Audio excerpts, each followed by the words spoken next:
इन लोगों की असाबी कशीदगी में मैं इजाफा नहीं करना चाहता था। वक्त धीमे धीमे गुजरता रहा। वीरा के जहन पर खुर्दुन्नोश का गहरा खुमार तारी था, इसलिए सबसे पहले उसी को नींद आई। फिर गजाला के तबसरे भी मफकूद हो गए। इन दोनों की नींद में खलल पड़ने के अंदेशे से मैं खामोश रहा, मगर अंधेरे में भी मैं देख सकता था। सुल्तान शाह अपने बिस्तर पर पड़ा पड़ा करवटें बदल रहा था। काफी देर बाद सुल्तान शाह भी सो गया। मैं उसके हमवार और गहरे गहरे सांसों की आवाजें बाखूबी सुन रहा था, मगर नींद मेरी आंखों से कोसों दूर थी। बाहर गहरा सन्नाटा फैला हुआ था। बस कभी कभी किसी झींगड़ की आवाज इस सन्नाटे को मजरू कर देती थी, वरना फिर वही बेकरार सी खामोशी माहौल पर मुसल्लत हो जाती। पता नहीं कितनी देर तक मैं उसी तरह खामोश लेटा रहा। काफी वक्त गुजरने के बाद मेरी पलकें भी बोझल होने लगी। मैंने सोचा कि ज़हन पर हावी होता हुआ वो खुमार जरा गहरा हो ले तो मैं सुल्तान शाह को जगा दूंगा। वही मेरी उस रात की सबसे बड़ी भूल थी। पता नहीं कब गनूदगी की लहर अचानक मुझ पर गालिब आ गई और सुल्तान शाह को बेदार करने से पहले ही मेरी आंख लगी। मुझे कुछ अंदाजा नहीं कि मैं कितनी देर सोता रहा। खौफ और सनसनी के मिले जुले जज्बात के साथ मेरी आंख खुली तो मैं अपनी जगह पर बेहिस्सो हरकत पड़ा। अंधेरे में आंखें फाड़ फाड़ कर कुछ देखने की कोशिश करता रहा, लेकिन नाकाम रहा। फिर अचानक ही मुझे अपने सराहने से एक मोहूम सी आवाज आई। यूं महसूस हुआ जैसे बोझ उठाते हुए किसी के मुंह से खफीफ सी आवाज गैर इरादी तौर पर आजाद होगी। जो मैंने आवाज की समत में सर घुमाने की कोशिश की, मगर इस वक्त मेरा सर मनो बोझल हो गया। मेरे लाशऊर में यह खौफ जमा हुआ था कि इस अंधेरे कमरे में हमारे अलावा कोई पुरस्रार अजनबी भी मौजूद था, जो किसी भी तरह हमारा खैर खा नहीं हो सकता था। गालिब को मान यही था कि मुझे हरकत करते देखकर वो मुझे कोई भी नुकसान पहुंचाने पर तुल जाता। गालान से वापसी पर मेरे और गजाला के दरमियान जो गुफ्तगू हुई थी, उसके बाद मैं वीरा के बारे में बहुत फिक्रमंद था। बादरानी फितरतन अयाश रहे हों या ना रहे हों, यह बात तय थी कि वो बला के अना परस्त थे। यह सिबगतुल्लाह बादरानी की अना परस्ती ही थी जिसने उसे अपने मोहसन और सरदार के मुकाबिल ला खड़ा किया था। फिर उसी अना परस्ती की वजह से उसने बेनस्ब, बदकार और आजाद ख्याल जन्नत गुल को जिरगे के जरिए पाकीज़ा और आबरूमंद करार दिलाकर यकतरफा तौर पर अपने तायाजाद भाई अरसला खान से मंसूब किया था। उसने मेरे सामने खुलकर इस ख्वाहिश का इजहार किया था कि वो वीरा को अपने तसर्रुफ में लेने का मुतमनी था। मैंने वीरा के बारे में एक कहानी तराश कर उसे अपने इरादे से दस्तबरदार होने पर तो आमादा कर लिया था, मगर मेरा ख्याल था कि वीरा का तसव्वुर उसके दिल में एक फांस बनकर पेवस्त हो गया था। सिबगतुल्लाह ने वीरा को मुस्तकिल तौर पर अपनाने का इरादा जरूर तर्क कर दिया था, लेकिन उसकी कबायली अना वीरा को रोनने पर तुली हुई थी। जब तक हम अफगानिस्तान की सरहदों में मौजूद थे, सिबगतुल्लाह की तरफ से किसी जबरी कार्रवाई के खतरे को नजरअंदाज नहीं किया जा सकता था। मुझे शुबा हुआ कि खतरे की वो घड़ी आखिरकार सर पर आन ही पहुंची थी। मैंने बहुत आहिस्तगी से अपना सर घुमाया तो तारीकी में मुझे एक देव कावंत इंसानी हिवला नजर आया। उसकी पुश्त मेरी जानिब थी और उसने किसी को अपनी कमर पर लादा हुआ था। वो दबे कदमों दीवार की तरफ जा रहा था जहां खिड़की के दोनों पट खुले हुए थे। उस तारीख खला का बेशतर हिस्सा उस शख्स के वजूद की आड़ में था। मैंने इस तरह तौर पर बिस्तर पर निगाह डाली। सुल्तान शाह अपनी जगह पे खबर सोया हुआ था। गजाला का लिहाफ भी फूला हुआ था, अलबत्ता वीरा का बिस्तर खाली था। उसका लिहाफ एक तरफ पड़ा हुआ था। वीरा ने कितनी ही अल्कोहल ली हुई हो, वो इतनी गाफिल नहीं हो सकती थी कि कोई उसे अपनी पुश्त पर लाद कर ले जाए और उसे होश ही ना आए। उसे उठा कर ले जाने वाले ने यकीनी तौर पर उस पर हाथ डालने से पहले उसे बेहोश कर दिया था, जब भी वो उसे इतने इत्मीनान से उठाए लिए जा रहा था। मैंने फुर्ती के साथ अपनी पोजीशन तब्दील की और गद्दे के नीचे से लोड की क्लाशिंकोफ निकाली। लम्हा भर के लिए वो शख्स एक तरफ झुका और मुझे खिड़की से बाहर खड़े हुए एक और शख्स की झलक भी नजर आ गई। बाहर अंधेरा जरूर था, लेकिन तारों भरे आसमान के साए में मुझे उसके खदो खाल भी नजर आ गए। मैं ये देखकर चौंक पड़ा कि वो मेरे लिए अजनबी नहीं था। उसे मैं सिबगतुल्लाह के हवारियों में देख चुका था। इसका मतलब यह था कि वीरा को उठा ले जाने वाला अकेला नहीं था, उसके साथी को मैं देख ही चुका था। यह भी मुमकिन था कि बाहर मजीद आदमी मौजूद हो। वीरा को एक बार खिड़की से बाहर पहुंचा दिया जाता तो उसे किसी भी सूरत में बाजियाब नहीं करवाया जा सकता था। मेरी क्लाशिंकोफ में 20 राउंड्स वाला मैगजीन चढ़ा हुआ था, मगर बाहर की सूरत हाल गैर यकीनी थी। राउंड्स के इस्तेमाल में कफायत नागुज़िर थी। मैंने अपनी राइफल का खुदकार बटन खसकाए बगैर नाल सीधी करके वीरा को ले जाने वाले शख्स की टांगों का निशाना लिया और ट्रैकर दबा दिया। एक धमाके के साथ वो शख्स कराता हुआ कालीन पर ढेर हो गया। मेरे फायर करते हुए मेरा हरीफ बिल्कुल बेखबर था। मैं चाहता तो पुश से उसके ऊपरी धड़ पर गोली चला सकता था, लेकिन वो मुतहरक था और अंदेशा ये था कि निशाना खता होने की सूरत में वीरा बुरी तरह जख्मी न हो जाए। मैंने लम्हों में फैसला करके उसकी कोई टांग बुरी तरह उधेड़ डाली थी। उसके गिरते ही खुली हुई खिड़की पूरी तरह मेरी नजरों में आ गई। फायर और अपने साथी की दर्दनाक कराह सुनकर बाहर वाला इस तरह अंदाज में खिड़की के रास्ते अंदर कूदना चाह रहा था कि मैंने उस पर भी गोली चला दी।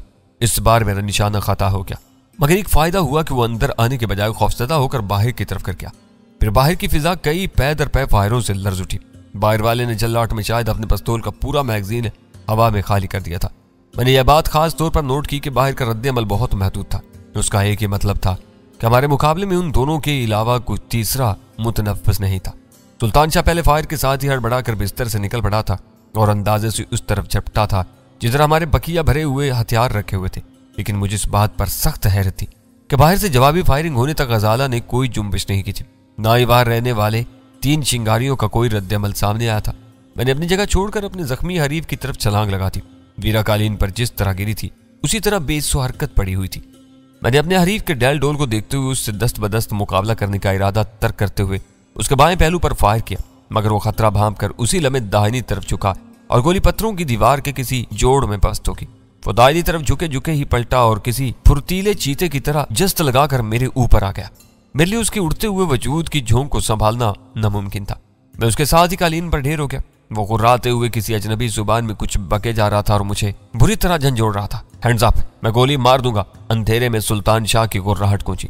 उसकी आवाज में नींद के खुमार का दूर दूर तक पता नहीं था, लेकिन मुझे खौफ था कि वो इसी वक्त गहरी नींद से बेदार हुआ है और उसे सिचुएशन का पूरा इदराक नहीं है। अगर उसने अंधाधुंध गोलियां बरसाई तो मेरे अलावा वीरा की जान को भी संगीन खतरा लाहक हो सकता था। इस बारे में सोचते हुए मेरा ध्यान बटा ही था कि मेरे हरीफ ने फायदा उठा लिया। गोली न चलाना। मैंने अपनी कमर को उस शख्स की गिरफ्त से महफूज रखने के लिए हाथ पैर मारते हुए चीख कर कहा, हम बुरी तरह उलझे हुए हैं, तुम खिड़की का ख्याल रखो, एक बदमाश उधर भी मौजूद है। इसी असना में मेरा हरीफ मेरी कमर में हाथ डालने में कामयाब हो चुका था। उसने एक झटके से मुझे अपने हाथों में उठाया और अपने कदमों पर खड़ा होता चला गया। मेरे हल्क से खुद ब खुद बेमानी आवाजें बरामद होने लगी। सुल्तान शाह खिड़की की तरफ जाने के लिए जूं ही हमारे करीब से गुजरा, मेरे हरीफ ने मुझे बेरहमी से उस पर उछाल दिया और हम दोनों एक दूसरे से उलझ कर कालीन पर ढेर हो गए। जख्मी हरीफ लंगड़ाता हुआ खिड़की की तरफ भाग निकला। सख्त मुजाहमत से 2-4 होने के बाद उसे अपनी जान के लाले पड़ गए थे और वो वीरा को तकरीबन भूल ही बैठा था। इस मुकाबले में क्लाशिनकोफ मेरे हाथ से निकल गई थी। बाहर वाले को हम लोगों की तरफ से किसी मुकाबले की तवक्का नहीं थी। वो बुखलाहट के आलम में मैगजीन लोड करके बार बार हवाई फायरिंग किया जा रहा था, लेकिन उसने दोबारा खुली हुई खिड़की के सामने आने की हिम्मत नहीं की थी। वो फायरिंग करने के साथ ही रह रह कर कुछ चीखता भी जा रहा था। शायद वो अपने अंदर वाले साथी का हौसला बढ़ाने और उसे हदायत देने में मसरूफ था। जब तक मैं संभल कर अपने हरीफ की तरफ लपका, वो खिड़की तक पहुंच चुका था। रुक जाओ वरना मैं गोली मार दूंगा। मैंने खाली हाथ होने के बावजूद चीख कर उसे धमकी थी। और उर्दू से ना वाकिफ था या फिर उस पर अपनी जान बचाने की धुन सवार थी कि वो किसी जख्मी दरिंदे की तरह गुर्राता हुआ दीवार पर हाथ टिकाकर उछला और फिर खुली हुई खिड़की के कला से गुजरता हुआ बाहर अंधेरे में कूद गया। अचानक कुछ फासले से किसी की ख्वाबीदा आवाज गूंजी। इल्फाज नामानूस थे मगर लहजा इस्तफसार तरफ था। शायद बाहर वाले तीनों चिंगारियों में से किसी को होश आ ही गया था, लेकिन वो मुदाखलत बेसूद थी। इस वक्त तक संगलास जमीन पर 2 अफराद के दौड़ते हुए कदमों की आवाजें काफी दूर जा चुकी थी। ये क्या हो रहा था? सुल्तान शाह मेरे अकब में आकर मनमनाया। फितरी और गैर इरादी रद्द अमल का जोश खत्म होते ही उस पर फिक्र और तशवीश गालिब आ गई थी। शायद वो कुछ खौफजदा भी हो गया था। मैंने पलट कर देखा तो उसके दाहिने हाथ में क्लाशिनकोफ दबी हुई थी। मैंने हाथ बढ़ाकर वो अपने कब्जे में ले ली। ये मुझे दे दो और तुम मछलें रोशन करो, मैं भी आता हूँ। वो अंधेरे में है, हमने जरा भी रोशनी की तो वह हमें बाढ़ पर रख लेंगे। चोरों के पांव नहीं होते, वो भाग चुके हैं। मैंने सख्ती से कहा, मैं जैसा कह रहा हूं तुम वैसा ही करो। हम खतरे से निजात हासिल कर चुके हैं। मैं राइफल को खुदकार पोजीशन में शिफ्ट करके खुली हुई खिड़की के करीब गया और नाल मोटी दीवार के सर पर टिकाकर फर्श पर बैठते हुए घोड़ा दबा दिया। मैगजीन में मौजूद 10 की 10 गोलियां चंद सेकंड में आसमान की तरफ तैरती चली गई। मेरे उस ब्रस्ट ने तारीख और वीरान फिजा को लर्जा कर रख दिया। सुल्तान शाह ने एक मशल रोशन कर दी। मैं उसकी तरफ पलटा तो हैरत से वीरा और गजाला को देखे जा रहा था। मुझे अपनी तरफ मुतवज्जा पाकर उसने तहय्युर ज़दा आवाज में पूछा, इन दोनों को क्या हुआ? इतनी मारधाड़ से तो मुर्दे भी अपनी कब्रें फाड़ कर बाहर निकल आते। ये दोनों बिल्कुल बेसुध पड़ी हुई हैं। इन्हें कोई जोदे असर दवा सुंघा कर बेहोश किया गया है। मैंने कहा, चिंगारी अपने हरीफों को बेहोश करने के आदी मालूम होते हैं। ये आने वालों की बदकिस्मती थी कि उन्होंने सिर्फ औरतों को बेहोश करने पर अक्तफा किया। हम भी बेहोश होते तो वो वीरा को उठा ले जाने में कामयाब हो जाते। औरतें हमसे दूर मगर एक दूसरे के साथ दराज थीं, इसलिए आसानी से शिकार होगी।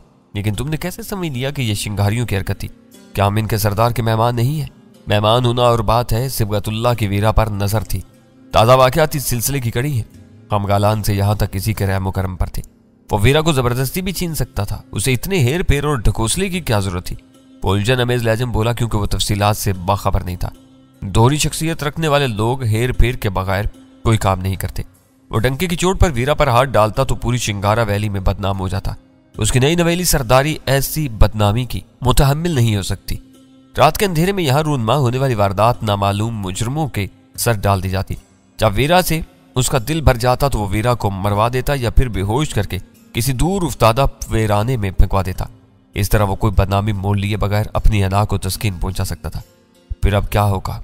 अपने आदमियों की नाकामी उसे मुश्तिल कर देगी। हम पर कोई और वार भी कर सकता है, इसका इम्कान बहुत कम है, मैंने सोचते हुए कहा।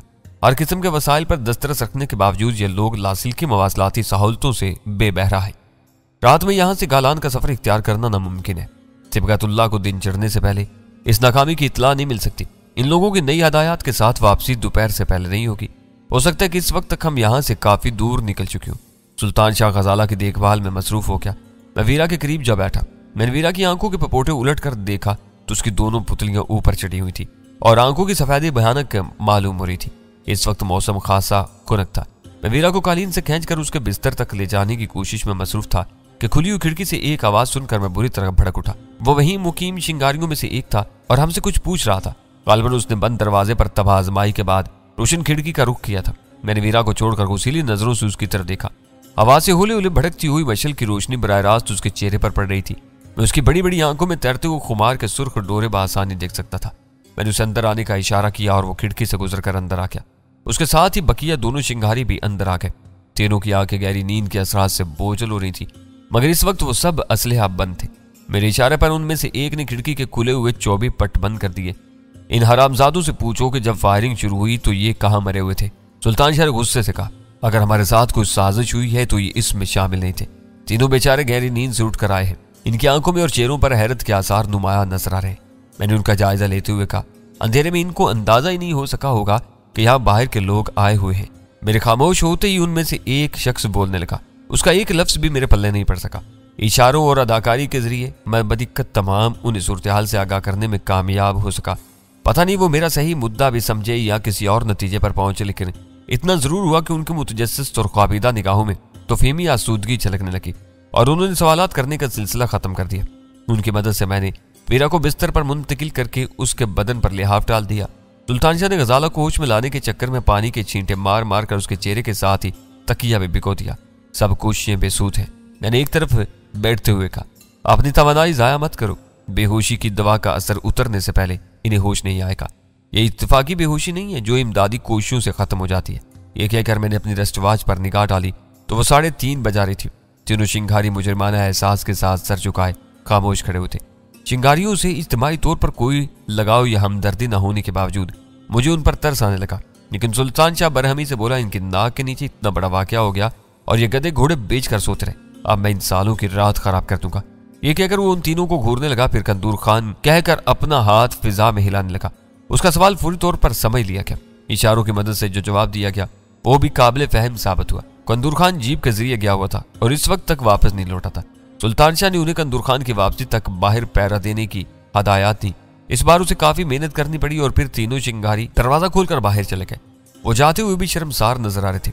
चंद मिनट बाद सुल्तान शाह उनका जायजा लेने के लिए बाहर गया और वापस आकर उसने इतला दी कि उन तीनों में से एक दरवाजे के सामने जमा बैठा था और बकिया 2 खिड़कियों के नीचे चौकीदारी कर रहे थे। अब कुछ नहीं होगा, आखिरी पहर की ठंड में वो अकड़ कर रह जाएंगे। मैंने कहा, वो मकामी बाशिंदे, यहाँ की गुलाबी सर्दी उनका कुछ नहीं बिगाड़ेगी। बिस्तर की गर्मी दस्तयाब हुई तो वो एक मरतबा फिर गधे घोड़े बेच कर सो जाएंगे। इस बारे में तुम्हें दखल देने की जरूरत नहीं। ये कहने के बाद वो दोबारा गजाला के मुंह पर पानी के छींटे मारने लगा। तुम बिला वजह उसका मुंह गीला कर रहे हो, सर्दी में उसे नमूनिया हो जाएगा। पता नहीं ये दोनों कब तक इसी हाल में पड़ी रहेंगी। वो पुरतशवीश लहजे में बुड़बुड़ाया। तुम फिक्र ना करो, कंदूर खान रवानगी का बंदोबस्त करके वापस आया तो हम इन्हें अपने कांधों पर लाद कर भी दौड़ लगा सकती है। इनकी बेहोशी हमारी रवानगी में माने नहीं हो सकेगी। वो पत्थर के किसी तशवीशज़दा बुत की तरह गजाला के सराहने बैठा रहा। मेरे लिए ये खुशगवार बात थी कि सुल्तान या गजाला की जरा सी भी परेशानी पर इस कदर फिक्रमंद हो जाता था जैसे उन दोनों के दरमियान खून का कोई करीबी रिश्ता रहा। मैं इत्मीनान से अपने बिस्तर पर दराज होकर लिहाफ में दुबक गया। क्या तुम सो रहे हो? उसने हैरत से आंखें फाड़ कर पूछा। मैंने अपनी ड्यूटी पूरी से ज्यादा अदा की है, अब तुम जानो और तुम्हारा काम। मैं जरा एक झपकी ले लूं। खतरे की वजह से मेरे ज़हन और अज़लात पर तारी होने वाला दबाव खत्म होने के साथ साथ मुझे नींद सताने लगी थी। बिस्तर के नरम और आरामदेह हरारत पाकर मैंने आंखें मूंदी तो ज़हन नींद की दलदल में धंसता चला गया।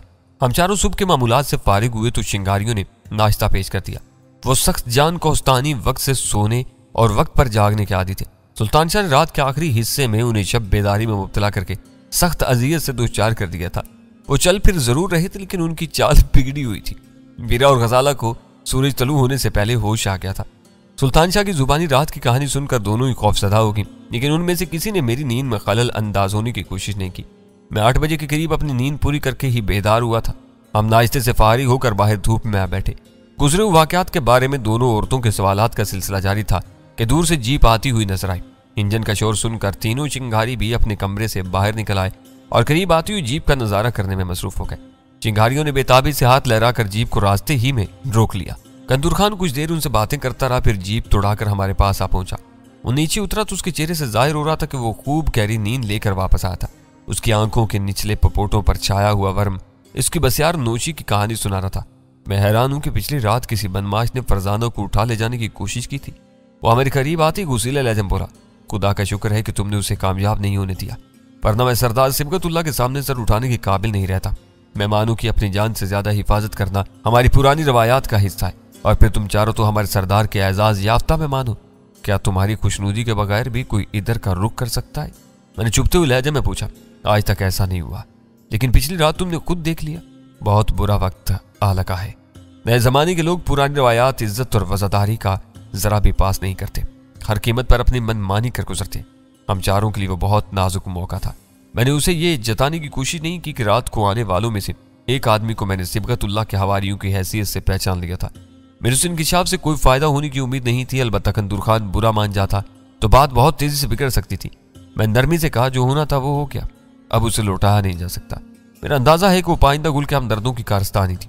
शिंगारी दोस्त हों या दुश्मन, ऐसी घटिया हरकत नहीं कर सकते। उसने जीता दिलेरी के साथ अपने मुरब्बी सिबगतुल्लाह का दिफा करते हुए कहा, यह हरकत उन लश्करियों में से किसी की हो सकती है जो जनूबी हिस्से में कायमजन है। शायद उन्हें भनक मिल गई होगी कि इधर 2 खूबरू गैर मुल्की लड़कियां ठहरी हुई हैं।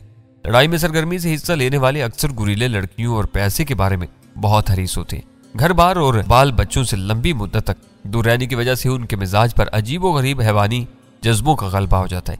इनमें से जो लोग नशे के आदी हो जाते हैं वो हैवानों से भी बदतर हो जाते हैं। यह खैर हुई कि वो कामयाब नहीं हो सके। इस वाक्य को भूल जाओ, मैंने उसकी बात काट कर कहा। ये बताओ कि तुम क्या बंदोबस्त करके आए हो? सौदा जरा महंगा हुआ है। सरहद पार कराने वाले आमतौर से 50 से 100 अमरीकी डॉलर फी कस लेते हैं, लेकिन आजकल के बुरे हालात की वजह से $200 फी कस में बात तय हुई है। काफिला 11 बजे रवाना होगा, तो इंतजार किस बात का है? हम रवानगी के लिए तैयार हैं। मैंने अपनी बेपाया खुशी को छुपाते हुए कहा, सरदार सिबगतुल्लाह से मिली हुई इनाम की रकम का इससे बेहतर क्या और इस्तेमाल हो सकता है? शर्मिंदा ना करो, ये रकम हम ही को अदा करनी थी, मगर मैं गालान से $500 लेकर चला था। मेरा ख्याल था कि ज्यादा से ज्यादा 400 की जरूरत पड़ेगी, लेकिन यहाँ बात 800 पर टिकी है। 300 तुम दे देना, हम 800 भी खुशी से दे देंगे, वीरा बोली। लेकिन मुझे हैरत है कि $300 की हकीर रकम के लिए तुम इतने मजबूर हो कि यहाँ से अपने तौर पर बंदोबस्त नहीं कर सकते। वीरा के तबसरे पर कंदूर खान का चेहरा चकंदर की तरह सुर्ख हो गया, मगर वो अपना गुस्सा पीते हुए बोला, मेरे एक इशारे पर मकामी करेंसी में लाखों जमा हो सकती है, लेकिन आजकल इसकी कोई कदर नहीं है। मार्केट में डॉलरों का काल पड़ा हुआ है। बड़े शहरों के ताजिर और दुकानदार मुंह मांगे दाम पर डॉलर समेट लेते हैं। मुझे डॉलरों में अदायगी करनी है। चिकासराय जैसी छोटी सी आबादी में डॉलर किसी कीमत पर दस्तयाब नहीं है। तुम फरजाना की बात का बुरा न मानना, ये बहुत मुंह पट्ट है। सुल्तान शाह ने बात को संभालते हुए जल्दी से कहा, सोचे समझे बगैर बोगी बात कह जाती है, बाद में कई दिन तक तन्हाई में अपना मुंह पीटती रहती है। वीरा आंखें निकालकर उसे घूरा, मगर मुंह से कुछ नहीं बोली, क्योंकि वो अपनी बात पर कंदूर खान का रद्द अमल देख चुकी थी। तन्हाई में मुंह पीटने से बेहतर है कि आदमी सोच समझ कर बात करे। कंदूर खान का लहजा कदरे तुरुश था। मैंने उसकी बात का बुरा नहीं माना, लेकिन ये बोलती बहुत है। ज्यादा बोलने वाला अमूमन गलत ही बोलता है। खुदा तुम्हारा भला करे। सुल्तान शाह खुश होकर बोला, तुमने ₹1,00,000 की बात कही है। इसका नाम दीवानी या बावली होता तब भी बेतुकी बातें करने में कोई हर्ज नहीं था। बदकिस्मती से इसका नाम फरजाना है। इसे अपने नाम की लाज जरूर रखनी चाहिए। ये इसी वक्त मुमकिन है जब फरजाना बसियारगोई से परहेज करे। कंदूर खान जोर जोर से हंसने लगा। मैं तुम्हारी चालाकी समझ गया हूँ। मेरी आड़ लेकर इस बेचारी का मजाक उड़ाने की कोशिश कर रहे हो। वो ऐसी भी बेवकूफ और नकम्मी नहीं है। वीरा की कही हुई बात मजाक में पड़कर आई गई होगी और हम फौरी तौर पर वहां से रवाना हो गए। तुम यहाँ से जा रहे हो, मगर रास्ते में मोहतात रहना। कंदूर खान हमें हमदर्दाना लहजा में समझाने लगा। हर शख्स को अपनी अपनी फिक्र करनी पड़ती है। किसी पर एतमाद किया तो नुकसान उठाओगे। अच्छा हुआ कि तुमने बता दिया। अपनी तादाद की वजह से हमें दूसरों से घुलने मिलने की जरूरत ही पेश नहीं आएगी। मैंने कहा, गैर कानूनी सफर में हर एक दूसरों की गर्दन कटवा कर खुद बच निकलने की फिक्र में लगा रहता है। वैसे तो दोनों गोरे बहुत चालाक है, लेकिन एलन खान से होशियार रहना। वह मरदूद उर्दू भी समझ और बोल लेता है। उसके सामने हम लोगों के कारोबारी मामलात का कोई जिक्र नहीं करता। वो अक्सर यहाँ से पेशावर आता जाता रहता है, मगर हम उससे किसी किस्म का लेन देन पसंद नहीं करते। इत्तेफाक से तुम्हारी कोस्टर उसी ने किराए पर ली है। एलन खान? मैंने मुतहय्यर होकर पूछा। ये क्या नाम हुआ? क्या वो कोई दोगला है? कंदूर खान हंस पड़ा। इसका नाम एलन है, आगे भी कुछ लगा हुआ है जो खासा मुश्किल है। हम लोग आदतन हर नाम के आगे खान का इजाफा कर देते हैं। ये हमारी जिद्दत है, वरना वो खालिस गोरा है। और किराए की कोस्टर का क्या चक्कर है? मैंने उसे अगला सवाल कर डाला। चिकासराय से सरहद पार के लिए जो गाड़ियां चलती है उन्हें कोई एक पार्टी किराए पर लेती है, फिर अपनी मर्जी से मुसाफिर पूरे करती है। मुसाफिरों से किराए का मोल तोल और नफा नुकसान पार्टी की जिम्मा होता है। आजकल लड़ाई में तेजी आ गई है, इसलिए रूसियों का मुकाबला करने वाले मकामी और गैर मुल्कियों ने बड़ी तादाद में प्राइवेट गाड़ियां किराए पर ली हुई है। इन गैर फौजी गाड़ियों के जरिए गोरीलों के अलावा गोला बारूद भी हिफाजत से एक जगह से दूसरी जगह मुंतकिल किया जाता है। इस दबाव की वजह से गाड़ियों की किल्लत हो गई है। एलन खान की कोस्टर के बाद अगले 4-5 दिन तक कोई गाड़ी मुयस्सर नहीं है। इत्तेफाक से कोई गाड़ी वापस लौट आए तो और बात है। यह हम मालूमात हमारे काम आएंगी। इसका मतलब यह हुआ कि एलन खान और उसका साथी इस कारवां का ठेकेदार है और दौरान सफर हमारा इन्हीं से वास्ता रहेगा। तुम ठीक समझे। ड्राइवर और क्लीनर गाड़ी के मालिक के तनख्वाहदार होते हैं, लेकिन सफर शुरू होने के बाद वो सिर्फ ठेकेदार की हदायत पर अमल करते हैं। रास्ते में खाने पीने का खर्च मुसाफिरों की जिम्मा होता है। पहाड़ों से घिरी हुई दीवारों से बाहर निकलकर जब जीप ने आबादी का रुख किया तो अपने गिरदो पीछ में फैले हुए बेपाया कुदरती हुस्न से हम सब भी महसूर होकर रखे।